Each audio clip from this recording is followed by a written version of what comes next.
ചോറ്റാനിക്കരയിൽ POCSO case അതിജീവതിയെ കൊലപ്പെടുത്താൻ ശ്രമിച്ച കേസിൽ സുഹൃത്ത് അറസ്റ്റിൽ. തലയോലപ്പറമ്പ് സ്വദേശി അനൂപാണ് അറസ്റ്റിലായത്. പ്രതിക്കെതിരെ ബലാത്സംഗം, വധശ്രമം തുടങ്ങിയ വകുപ്പുകൾ ചുമത്തി. പെൺകുട്ടിയുടെ അമ്മയുടെ മൊഴിയുടെ അടിസ്ഥാനത്തിലാണ് കേസ്. പ്രതി അനൂപ് പെൺകുട്ടിയെ ക്രൂരമായി മർദ്ദിച്ചതായി പോലീസ് അന്വേഷണത്തിൽ വ്യക്തമായി. പെൺകുട്ടിയെ ശ്വാസം മുട്ടിക്കാൻ ശ്രമിച്ചു. മരിച്ചുവെന്ന് കരുതിയാണ് പ്രതി രക്ഷപ്പെട്ടത്. പെൺകുട്ടിക്ക് മറ്റൊരു യുവാവുമായി സൗഹൃദമുണ്ടെന്ന സംശയമാണ് അക്രമത്തിന് കാരണം. എറണാകുളത്തെ സ്വകാര്യ ആശുപത്രിയിൽ ചികിത്സയിൽ കഴിയുന്ന പെൺകുട്ടിയുടെ സ്ഥിതി ഗുരുതരമായി തുടരുകയാണ്. ഞായറാഴ്ചയാണ് ചോറ്റാനിക്കരയിലെ വീട്ടിൽ 19 വയസ്സുള്ള പെൺകുട്ടിയെ കഴുത്തിൽ ഷാൾ മുറുകിയും കയ്യിൽ മുറിവേറ്റും അവശനിലയിൽ കണ്ടെത്തിയത്.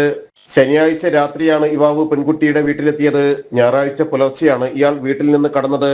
അനൂപിന്റെ ഭീഷണിയുള്ളതിനാൽ പെൺകുട്ടിയുടെ അമ്മ വീട്ടിൽ നിന്ന് മാറി നിൽക്കുകയായിരുന്നു. പെൺകുട്ടിയെ യുവാവ് നേരത്തെയും ആക്രമിച്ചിരുന്നുവെന്ന് അമ്മ ആരോപിച്ചിരുന്നു. മിക്കവാറും വീട്ടിൽ വരുമായിരുന്നു. അത് ആദ്യമൊന്നും ഞാൻ അറിഞ്ഞിരുന്നില്ല വരുന്നത്.